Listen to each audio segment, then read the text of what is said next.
노르웨이가 한국 앞에 발칵 뒤집혔습니다. 단 한 번의 선택이 한 나라를 뒤흔들었던 것입니다. 1년 전 노르웨이는 한국은 너무 비싸다며 중국산 LNG선을 선택했죠. 하지만 그 배가 북극해 한가운데서 폭발 직전까지 몰렸고 32명 중 2명은 치명적 가스 노출로 쓰러졌습니다. 유럽은 도와줄 수 없다고 발을 빼고 중국은 책임을 회피했습니다. 그 절망의 순간 노르웨이 안전 책임자 카린 올라프센은 결국 깨닫습니다. 이 위기를 뒤집을 수 있는 나라는 한국뿐이라는 사실을. 그리고 울산 기술진과 서울 의료팀을 향해 운명을 바꿀 SOS가 전송되는데 이후 벌어진 일은 전 세계를 놀라게 한 48시간의 기적이었습니다. 그 전에 구독과 좋아요를 눌러주세요. 여러분의 작은 클릭이 우리나라 기술력과 의료진의 위상을 널리 알리는 큰 힘이 됩니다. 그리고 한국 최고라고 댓글에 남겨주시고 지금 어디에서 듣고 계신지도 함께 알려주세요. 저는 카린 올라프센, 44입니다. 노르웨이 최대 해운사 노르딕마린의 안전보건 총괄 이사로 일하고 있죠. 20년 넘게 이 일을 해왔지만 그날 아침처럼 온몸이 얼어붙었던 적은 없었습니다. 오슬로의 2월은 아직 어둡습니다. 새벽 5시 30분, 침대 옆 위성전화가 울렸어요. 손을 뻗었을 때 손끝이 차가웠습니다. 화면에 뜬 이름은 프리온호 선장이었죠. 북극해를 지나는 LNG선이었습니다. 총괄 이사님, 긴급 상황입니다. 목소리가 떨리고 있었어요. 20년 경력의 선장이 그렇게 떠는 걸 들은 건 처음이었습니다. 탱크 6번에서 압력이 오르고 있습니다. 동시에 냉각가스 누출이 확인됐어요. 그리고 선장이 말을 멈췄습니다. 숨소리만 들렸어요. 선원 2명이 쓰러졌습니다. 가스에 노출된 것 같습니다. 지금 의식은 있지만 손발을 떨고 호흡이 불규칙해요. 전화를 든 손에 힘이 들어갔습니다. 탱크 압력 상승과 가스 누출이 동시에 일어났다는 건 구조적 결함이 있다는 뜻이었죠. 그리고 그 가스를 마신 선원들이 있다는 것. 저는 침대에서 일어나 창밖을 봤습니다. 오슬로의 거리는 아직 잠들어 있었어요. 하지만 북극 어딘가에서는 30명이 넘는 선원들이 폭탄 위에 앉아 있었습니다. 현재 압력 수치를 보내주세요. 그리고 쓰러진 선원들의 증상을 최대한 자세히 기록해 주십시오. 전화를 끊고 책상 앞에 앉았습니다. 노트북을 켜는 동안 몇 달 전 이사회 회의가 떠올랐어요. 작년 11월이었습니다. 새로운 LNG선 발주권을 논의하는 자리였죠. 저는 자료를 펼쳐놓고 말했습니다. 한국조선소를 추천합니다. 안전 기록이 확실하고 극 좋은 기술에서 검증된 곳입니다. 하지만 재무이사가 손을 저었어요. 카린, 한국은 비용이 너무 높아요. 중국 쪽이 30%는 싸게 들어갑니다. 저는 테이블을 손으로 짚었습니다. 30%를 아끼려다 선원 한 명이라도 다치면 그게 무슨 의미가 있습니까? 회의실이 조용해졌어요. CEO가 저를 보며 천천히 말했습니다. 카린, 우리도 안전을 무시하는 게 아니에요. 중국 조선소도 국제 인증을 받은 곳입니다. 비용 절감은 회사 생존과 직결된 문제예요. 결국 표결이 진행됐고 저만 반대표를 던졌습니다. 중국산 LNG선 도입이 통과됐죠. 그게 프리온호였습니다. 지금 북극에서 무너지고 있는 그 배가. 책상 위 모니터에 선장이 보낸 데이터가 떴습니다. 탱크 압력은 2.1이었어요. 정상 범위는 1.5에서 1.5까지입니다. 이미 2배가 넘었죠. 3.0을 넘으면 탱크가 폭발합니다. 그리고 쓰러진 선원들의 증상 기록. 손발 경련, 호흡 곤란, 동공 확대, 구토 반복. 극저온 가스 흡입이었습니다. 신경계가 손상되기 시작한 거예요. 저는 즉시 유럽 전역의 응급의료 네트워크에 연락을 시작했습니다. 런던, 파리, 베를린, 코펜하겐. 그러나 돌아오는 답은 비슷했어요. 이런 종류의 독성가스 환자는 경험이 거의 없습니다. LNG 냉각가스 흡입은 치료 프로토콜이 확립되지 않았습니다. 환자를 이송할 수 있다면 검토해보겠습니다. 하지만 북극에서 직접 구조는 불가능합니다. 중국 조선소에도 연락했습니다.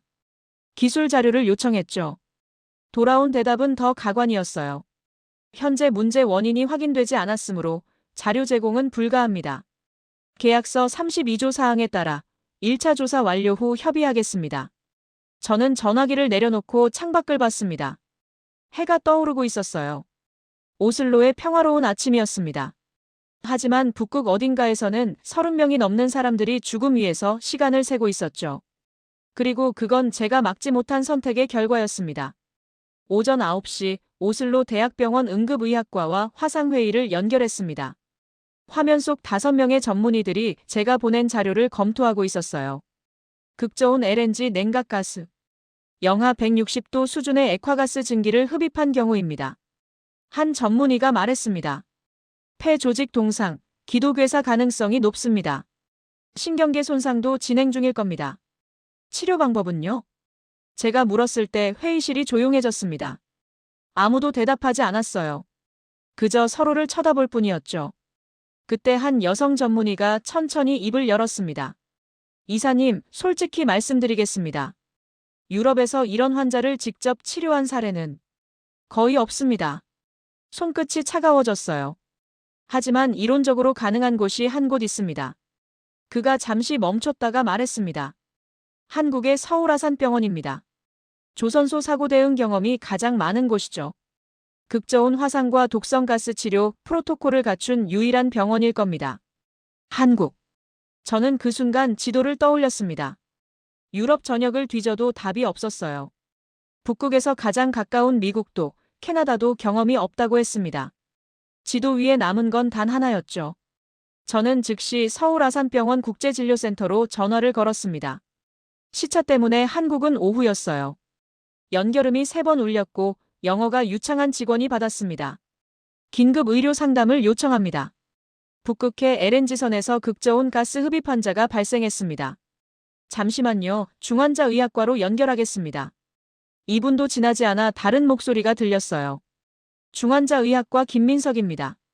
환자 상태를 말씀해 주십시오. 저는 떨리는 목소리로 증상을 설명했습니다. 손발 경련, 호흡 곤란, 동공 확대. 그리고 탱크 압력이 계속 오르고 있다는 것까지. 의사는 몇 가지 질문을 더했어요. 정확한 가스 성분, 노출 시간, 현재 응급처치 상황. 저는 선장에게서 받은 자료를 실시간으로 전송했습니다. 10분 후 답이 왔습니다. 두 환자 모두 즉시 에크모와 고압 산소 치료가 필요합니다. 신경 손상을 막으려면 48시간 안에 집중 치료를 시작해야 합니다. 하지만 북극에서 제 말을 끊고 의사가 말했습니다. 저희 응급의료팀이 직접 현장으로 가겠습니다. 헬기 이송이 가능한 가장 가까운 기지 좌표를 보내주십시오. 손이 떨렸습니다. 유럽 어디서도 듣지 못한 말이었어요. 동시에 울산에 있는 한국조선기술팀에도 메일을 보냈습니다. 프리온호의 사진과 탱크 설계 기본 정보를 첨부했죠. 3시간 후 회신이 왔습니다. 탱크 용접부 균열로 판단됩니다. 극저온 긴급 수리 가능합니다. 48시간이면 충분합니다. 출발 준비하겠습니다. 저는 화면을 보며 숨을 멈췄습니다. 유럽 전체가 불가능하다고 했던 일을 한국은 48시간 안에 끝내겠다고 했습니다. 저는 이사회에 긴급 보고를 올렸어요. 한국 의료팀과 기술팀의 동시 구조 요청을 승인해달라고요. 재무이사가 반대했습니다. 비용이. 지금 비용 얘기할 때입니까? 제가 소리쳤습니다. 회의실이 조용해졌어요. CEO가 고개를 끄덕였습니다. 승인합니다. 즉시 진행하십시오. 저는 서울과 울산에 동시에 확정 통보를 보냈습니다. 그리고 그때부터 48시간 카운트다운이 시작됐습니다. 한국팀이 출발했다는 소식을 들은 건 그날 오후였습니다. 하지만 안심할 수 없었어요. 프리온호에서는 1시간마다 압력 수치가 전송되고 있었으니까요. 오후 2시 2.1, 오후 3시 2.3, 오후 4시 2.4. 저는 책상 앞에서 모니터를 뚫어지게 봤습니다. 숫자가 오를 때마다 심장이 조였어요. 3.0을 넘으면 끝이었습니다. 탱크 전체가 폭발하고 배는 불덩이가 되죠. 오후 5시 2.6. 손이 떨렸습니다. 폭발 한계치의 절반을 넘긴 거예요. 이제 남은 건 0.4분이었습니다. 저는 선장에게 직접 전화를 걸었어요. 선원들을 대피시킬 수 있습니까? 잠시 침묵이 흘렀습니다. 선장의 숨소리만 들렸어요. 가능은 합니다. 구명정 사용 준비는 돼 있습니다. 그럼 즉시. 하지만 이사님. 선장이 제 말을 끊었습니다. 쓰러진 선원 2명은 이동할 수 없습니다. 응급처치 장비를 떼는 순간 사망할 수 있어요. 머리가 하얘졌습니다. 구명정으로 옮기는 것도요? 네. 북극 바다 온도는 영하 20도입니다. 구명정에는 중환자 유지 장비가 없어요. 10분도 버티지 못할 겁니다. 전화를 든 손에서 땀이 났습니다. 선택지가 없었어요. 배에 남으면 폭발에 휘말리고 떠나면 2명이 죽습니다. 그리고 2명을 살리려고 배에 남으면 30명 전체가 위험에 빠지죠. 저는 창밖을 봤습니다. 오슬로의 거리는 평온했어요. 사람들이 웃으며 걷고 차들이 천천히 지나갔습니다. 하지만 북극 어딘가에서는 30명이 초 단위로 죽음을 기다리고 있었어요. 그 순간 깨달았습니다. 이 회사 40년 역사상 한 번도 전 선원이 동시에 목숨을 잃은 적은 없었다는 걸. 그리고 그 첫 사례가 제 임기 중에 일어날 수도 있다는 걸. 책상 위 전화기가 다시 울렸습니다. 기술팀장이었어요. 이사님, 한국팀이 그린란드 툴레 기지에 도착했습니다.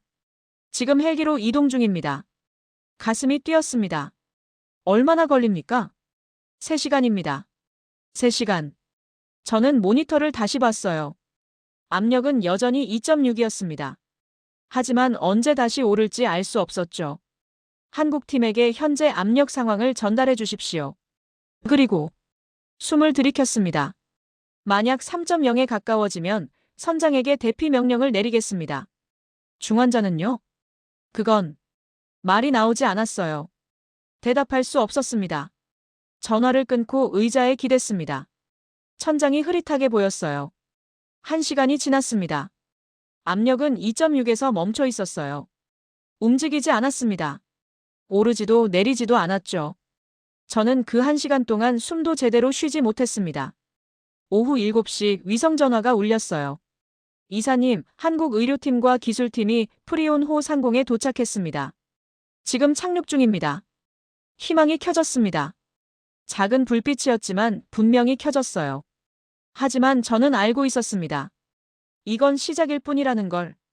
아직 긴 밤이 남아있다는 걸. 북극 밤하늘에서 헬기 소리가 들렸습니다. 선장의 무전이 떨렸어요. 시야 확보됐습니다. 2대. 동시에 접근 중입니다. 저는 오슬로 본사 상황실에서 위성 음성 연결을 켜놓고 숨을 죽였습니다. 스피커에서 바람 소리와 엔진 소리가 섞여 들렸어요. 쿵, 쿵. 2대의 헬기가 갑판에 내려앉는 소리였습니다. 문 열립니다. 선장의 목소리 뒤로 금속 소리가 들렸어요. 그리고 발소리. 여러 사람이 동시에 뛰어내리는 소리였죠. 한쪽에서 흰 가운 입은 사람들이, 다른 쪽에서는 주황색 작업복이 내리고 있습니다. 가슴이 두근거렸습니다. 의료진과 기술진이 동시에 내렸다는 뜻이었어요. 잠시 후 다른 목소리가 무전을 탔습니다. 서울아산병원 응급팀입니다. 환자 위치 안내 부탁드립니다. 또 다른 목소리가 이어졌어요. 울산 기술팀입니다. 탱크 6번 제어실로 안내해 주십시오. 2팀이 동시에 움직이기 시작했습니다. 의료진 쪽 무전이 먼저 들렸어요. 환자 1번, 호흡수 분당 32, 산소 포화도 78. 즉시 에크모 준비합니다. 간이 챔버 조립 시작. 산소 농도 90% 유지, 가온 시스템 가동. 저는 의자에 앉아 스피커를 응시했습니다. 들리는 건 짧은 지시와 기계음뿐이었어요. 하지만 그 소리들이 생명을 연결하고 있다는 걸 알 수 있었죠. 에크모 가동. 혈류 확인. 산소와 수치 상승 중. 82, 85. 해독 프로토콜 3단계 적용합니다. 손에 땀이 났습니다. 에크모는 심장과 폐를 대신하는 장치예요. 그걸 북극 한가운데 배 위에서 작동시키고 있다는 게 믿기지 않았습니다. 동시에 기술팀 무전도 들렸어요. 균열 위치 확인. 용접부 하단 12cm 지점. 극저온 용접기 설치 중. 액체 질소 냉각 시작. 압력 모니터링 지속합니다. 2 채널의 무전이 교차하며 들렸습니다. 한쪽에서는 사람을 살리고 다른 쪽에서는 배를 살리고 있었어요. 시간이 흘렀습니다. 30분, 40분. 저는 모니터에서 눈을 떼지 못했어요. 압력 수치는 여전히 2.6이었습니다. 움직임이 없었죠. 용접 1차 라인 완료.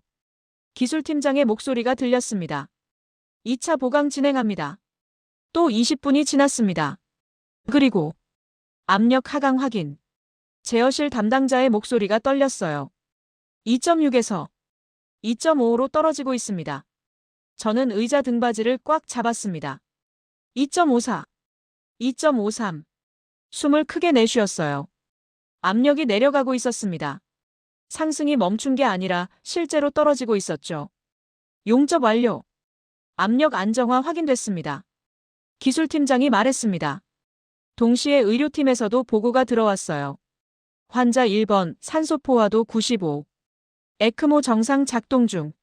환자 2번 의식 회복 징후 보입니다. 저는 그제야 눈을 감았습니다. 눈꺼풀 뒤로 눈물이 고였어요. 첫 번째 위기가 끝났습니다. 하지만 가슴 한편이 여전히 무거웠어요. 아직 프리온호는 북극 한가운데 있었고 환자들은 완전히 안정된 게 아니었으니까요. 저는 천천히 입을 열었습니다. 상황실 모든 팀에게 전하십시오. 고맙다고. 무전 너머로 짧은 대답이 들렸습니다. 알겠습니다. 그리고 북극의 밤은 계속되고 있었습니다. 다음 장을 쓸까요? 밤 11시, 저는 잠깐 눈을 붙이려고 소파에 누웠습니다. 압력은 2.03에서 안정됐고 의료팀도 환자 상태가 유지되고 있다고 보고했어요. 하지만 30분도 지나지 않아 전화벨이 울렸습니다. 손을 뻗는 순간 온몸에 소름이 돋았어요. 이사님, 압력이 다시 오르고 있습니다. 제어실 담당자의 목소리가 떨렸습니다. 저는 벌떡 일어나 모니터 앞으로 달려갔어요. 화면에 숫자가 떴습니다. 2.7. 심장이 내려앉았어요. 얼마 만에 올랐습니까? 10분입니다. 2.03에서 2.7까지. 너무 빠릅니다. 손이 떨렸습니다. 1차 용접이 막았던 게 아니었어요. 다른 곳에 균열이 더 있었던 겁니다. 2.75. 담당자가 다시 말했습니다. 2.8. 숨이 막혔어요. 3.0까지 이제 0.2밖에 안 남았습니다. 저는 즉시 선장에게 무전을 보냈어요. 현재 상황 보고하십시오. 기술팀이 갑판 위에서 작업 중입니다. 새로운 균열을 찾고 있어요. 시간이 없습니다. 3.0 넘으면 모두 끝입니다. 제 목소리가 갈라졌습니다. 무전 너머로 바람 소리와 금속 부딪히는 소리가 들렸어요. 그리고 한국어로 주고받는 짧은 외침들. 여기 20cm 지점. 액체 질소더 뿌려. 온도 떨어뜨려야 돼. 지금 당장. 울산 팀장의 목소리가 무전을 탔습니다. 총괄 이사님, 균열 위치 확인했습니다. 하지만 얼음과 냉각수 때문에 접근이 어렵습니다. 포기하고 대피해야 하는 거 아닙니까? 제가 소리쳤습니다. 잠시 침묵이 흘렀어요. 바람 소리만 들렸습니다. 그리고 팀장이 천천히 말했습니다. 지금 포기하면 압력이 더 빠르게 오릅니다. 균열이 완전히 벌어지면 3분 안에 3.0 넘어요. 하지만 지금 막을 수 있습니다. 얼마나 걸립니까? 10cm 남았습니다. 10분이면 됩니다. 모니터를 봤어요. 2.8이었습니다. 10분. 그 사이에 압력이 3.0을 넘을 수도 있었죠. 흔들림 없이 끝내겠습니다. 팀장이 말했습니다. 저는 입술을 깨물었어요. 그 순간 의료팀 쪽에서 급한 목소리가 들렸습니다. 환자 1번, 에크모 회로 내 혈전 발생. 산소 포화도 90에서 75로 급강하. 가슴이 철렁했습니다. 두 전선이 동시에 무너지고 있었어요. 혈전 제거합니다. 회로 유지하세요. 의료팀장이 외쳤습니다. 흡입 시작, 헤파린 추가 투여. 저는 스피커 앞에서 두 손을 모았습니다. 기도하듯이. 무엇에게 빌어야 할지도 몰랐지만 그저 손을 모을 수밖에 없었어요. 용접 7cm 남음. 환자 산소 포화도 72. 5cm. 산소 포화도 70. 3cm. 80으로 회복 중. 마지막 라인. 그리고 10분이 지났습니다. 용접 완료. 기술팀장의 목소리가 들렸어요. 압력 확인합니다. 제어실이 조용했습니다. 몇 초가 흘렀어요. 영원처럼 길었습니다. 압력 하강 시작. 2.7, 2.6, 2.5로 떨어지는 중입니다. 저는 의자 등받이에 몸을 기댔습니다. 천장이 흐릿하게 보였어요. 환자 1번 산소 포화도 95. 안정됐습니다. 의료팀의 보고도 들렸습니다. 두 번째 위기가 끝났습니다. 이번에는 정말 끝에 가까웠어요. 저는 눈을 감고 천천히 숨을 내쉬었습니다. 북극의 밤은 아직 끝나지 않았지만 이제 희망이 보였습니다. 새벽 4시 선장에게서 연락이 왔습니다. 이사님, 항로 변경 허가를 요청합니다. 어디로요? 한국 울산입니다. 저는 잠시 말을 잇지 못했어요. 프리온호는 원래 로테르담으로 가야 했습니다. 유럽 최대 LNG 터미널이 기다리고 있었죠. 계약도 돼 있었고요. 하지만 선장의 목소리는 확고했습니다. 환자들은 60시간 안에 종합검사가 필요합니다. 그리고 이 배는 완전한 점검을 받아야 해요. 두 가지 모두 가능한 곳은 한국뿐입니다. 저는 고개를 끄덕였어요. 선장 말이 맞았습니다. 승인합니다. 울산으로 가십시오. 전화를 끊고 이사회에 긴급 보고를 올렸습니다. 로테르담 측과 계약 재조정, 보험사 통보, 새로운 일정 수립. 해야 할 일이 산더미였어요. 하지만 그건 중요하지 않았습니다. 30명이 살아있다는 게 중요했죠. 다음 날 아침 의료팀에서 보고가 들어왔습니다. 환자 1번, 에크모 유지 중. 폐기능 회복 징후 보입니다. 환자 2번, 자가 호흡 시도 중. 산소 포화도 98. 해독치료 2차 투여 완료했습니다. 매일 아침 8시, 저는 본사 책상 앞에 앉아 보고를 받았어요. 숫자들이 조금씩 나아지고 있었습니다. 산소 포화도, 심박수, 혈압. 모든 게 정상으로 돌아가고 있었죠. 기술팀도 교대로 탱크를 감시했습니다. 압력 1.9. 정상 범위입니다. 새로운 균열 징후 없음. 용접부 온도 안정적. 보고를 들을 때마다 가슴이 따뜻해졌어요. 이 사람들은 북극 한가운데서 수십 시간 동안 쉬지 않고 일하고 있었습니다. 사흘째 되는 날, 저는 서울아산병원 팀장에게 전화를 걸었습니다. 환자들은 언제쯤 안정됩니까? 울산 도착하면 즉시 정밀 검사 들어갑니다. 폐쇄척과 신경계 치료가 필요해요. 하지만 지금처럼만 유지되면 회복 가능합니다. 회복 가능. 그 말을 들었을 때 눈물이 났어요. 며칠 전만 해도 2명이 죽을 수도 있다고 생각했는데 이제는 회복이 가능하다고 했습니다. 고맙습니다. 제가 말했을 때 팀장이 조용히 대답했어요. 저희 일입니다. 일주일이 지났습니다. 프리온호는 천천히 한국으로 향하고 있었어요. 저는 매일 지도를 펼쳐놓고 배의 위치를 확인했습니다. 북극해를 지나 베링해를 넘어 동해로 들어가고 있었죠. 카리는 창밖을 봤습니다. 오슬로에 봄이 오고 있었어요. 눈이 녹고 하늘이 밝아졌습니다. 그리고 북극 어딘가에서는 30명이 함께 살아서 한국으로 가고 있었습니다. 처음으로 희망을 숫자로 느낄 수 있었어요. 압력 1.9. 산소 포화도 98. 심박수 72. 모든 숫자가 삶을 가리키고 있었습니다. 2월 28일 오전, 프리온호가 울산항에 도착했습니다. 저는 오슬로에서 실시간 영상을 보고 있었어요. 부두에는 이미 구급차 2대와 의료진이 대기하고 있었습니다. 환자 이송 시작합니다. 무전이 들렸어요. 쓰러진 선원 2명이 들것에 실려 나왔습니다. 에크모 장비가 함께 움직였어요. 의료진이 양쪽에서 들것을 잡고 천천히 구급차로 옮겼죠. 서울아산병원으로 출발합니다. 사이렌 소리가 멀어졌습니다. 동시에 기술팀은 프리온호를 현대중공업 도크로 이동시켰어요. 정밀 점검이 시작됐습니다. 저는 그날 밤 비행기에 올랐습니다. 회사 대표단과 함께였어요. CEO, 기술이사, 그리고 저. 한국으로 가는 비행기 안에서 아무도 말이 없었습니다. 서울 도착은 다음 날 오후였어요. 서울아산병원 중환자실 앞에서 의료진을 만났습니다. 팀장이 차트를 보여주며 설명했어요. 환자 1번은 폐쇄척 3차까지 완료했습니다. 신경 손상은 생각보다 경미해요. 재활치료 병행하면 회복 가능합니다. 환자 2번은요? 자가 호흡 완전히 돌아왔습니다. 독성 물질 수치도 정상 범위로 떨어졌고요. 가슴이 뜨거워졌어요. 두 분 모두 살 수 있다는 말씀이신가요? 팀장이 고개를 끄덕였습니다.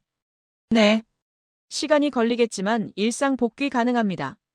눈물이 났습니다. 저는 고개를 숙여 감췄어요. 며칠 후 울산으로 내려갔습니다. 현대중공업 도크에서 프리온호를 다시 봤어요. 배는 정밀 검사를 받고 있었습니다. 기술이사가 보고서를 건넸어요. 총 5군데 용접 결함이 발견됐습니다. 2군데는 북극에서 응급 수리했고 나머지 3군데는 여기서 완전히 교체했습니다. 중국 조선소 기술 문제였습니까? 명확합니다. 극저온 용접 기준을 충족하지 못했어요. 한국 기준으로는 절대 통과할 수 없는 수준입니다. 저는 배를 올려다봤습니다. 저 배가 북극에서 폭발할 뻔했다는 게 믿기지 않았어요. 그날 저녁 현대중공업과 공식 회의를 가졌습니다. CEO가 입을 열었어요. 노르딕 마린은 앞으로 모든 LNG선을 한국에서 발주하기로 결정했습니다. 현대중공업 임원이 고개를 끄덕였습니다. 신뢰해 주셔서 감사합니다. 저는 그 자리에서 조용히 말했어요. 제가 처음부터 한국을 선택했어야 했습니다. 그랬다면 이런 일은 없었을 겁니다. CEO가 저를 봤어요. 카린, 당신이 한국에 구조 요청한 건 가장 잘한 선택이었습니다. 저는 고개를 저었습니다. 아닙니다. 가장 잘한 선택은 한국을 믿었던 거예요. 처음부터 끝까지. 서울로 돌아오는 기차 안에서 창밖을 봤습니다. 도시의 불빛이 지나갔어요. 수년간 안전 책임자로 일하면서 가장 부끄러운 선택과 가장 자랑스러운 선택을 동시에 했습니다. 부끄러운 건 비용 때문에 중국을 선택한 것. 자랑스러운 건 목숨 앞에서 한국을 선택한 것. 모든 갈등이 여기서 정리됐습니다. 그리고 한국에서 새로운 기준이 세워졌어요. 3월 초 저는 오슬로로 돌아왔습니다. 집 근처 해안가를 걸었어요. 바람이 차가웠습니다. 파도가 바위에 부딪혔고 갈매기들이 울었죠. 저는 바다를 보며 멈춰섰습니다. 한 달 전 이 바다 건너 북극에서 30명이 죽을 뻔했습니다. 그리고 지금 그들은 모두 살아서 가족 곁으로 돌아갔어요. 사흘 전 프리온호 선장에게서 연락이 왔었습니다. 이사님, 회복된 2 선원이 퇴원했습니다. 가족들이 병실 앞에서 울었어요. 살아 돌아온 게 기적이라고요. 기적. 저는 그 말을 곱씹었습니다. 기적이 아니었어요. 48시간 동안 북극 갑판 위에서 손끝으로 배를 지켜낸 사람들이 있었습니다. 심장이 멈춰가는 환자를 다시 일으킨 의료진이 있었죠. 한국이 있었습니다. 손에 든 전화기를 봤어요. 서울 아산병원 의료팀장이 보낸 마지막 메시지가 떠 있었습니다. 2 환자 모두 재활 중입니다. 조만간 일상 복귀 가능할 것 같습니다. 걱정 마십시오. 걱정 마십시오. 그 짧은 문장이 얼마나 따뜻한지 몰랐어요. 유럽 어디서도 듣지 못했던 말이었습니다. 저는 주머니에서 사진 한 장을 꺼냈습니다. 울산에서 찍은 거예요. 프리온호 선원들과 한국 구조팀이 함께 찍은 사진이었죠. 30명이 넘는 사람들이 웃고 있었습니다. 살아서 웃을 수 있다는 게 얼마나 큰 선물인지 그때 처음 알았어요. 바람이 불었습니다. 파도 소리가 커졌어요. 저는 천천히 속삭였습니다. 기술이 우리를 살린 게 아니야. 사람을 먼저 생각한 마음이 우리를 살렸어. 그걸 보여준 나라는 한국이었어. 집으로 돌아왔을 때 7살 딸 엠마가 달려왔습니다. 엄마, 어디 갔다 왔어? 저는 딸을 안아 올렸어요. 바다 보러 갔다 왔어. 바다? 거기 뭐 있는데? 저는 딸의 눈을 봤습니다. 엄마가 다시 태어난 곳이 있어. 응? 엄마는 노르웨이에서 태어났잖아. 저는 미소 지었어요. 그래, 맞아. 하지만 엄마가 진짜로 다시 태어난 곳은 노르웨이가 아니었어. 한국이었어. 딸이 고개를 갸우뚱했습니다. 저는 딸의 머리를 쓰다듬으며 천천히 말했어요. 엠마, 엄마는 언젠가 너를 데리고 한국에 갈 거야. 엄마가 다시 태어난 곳을 보여주기 위해서. 그리고 엄마를 살려준 사람들에게 고맙다고 말하기 위해서. 딸이 고개를 끄덕였습니다. 응, 엄마. 나도 가고 싶어. 저는 딸을 꼭 안았어요. 창밖으로 오슬로의 저녁이 보였습니다. 평온한 도시였죠. 하지만 저는 알고 있었어요. 진짜 평온은 비용으로 살 수 없다는 걸. 사람을 먼저 생각하는 마음에서 온다는 걸. 그리고 그 마음을 가장 먼저 보여준 나라가 한국이었다는 걸. 여러분은 언제 한국이 따뜻하다고 느끼셨나요? 이 이야기가 마음에 닿으셨다면 구독과 좋아요 부탁드립니다. 감사합니다.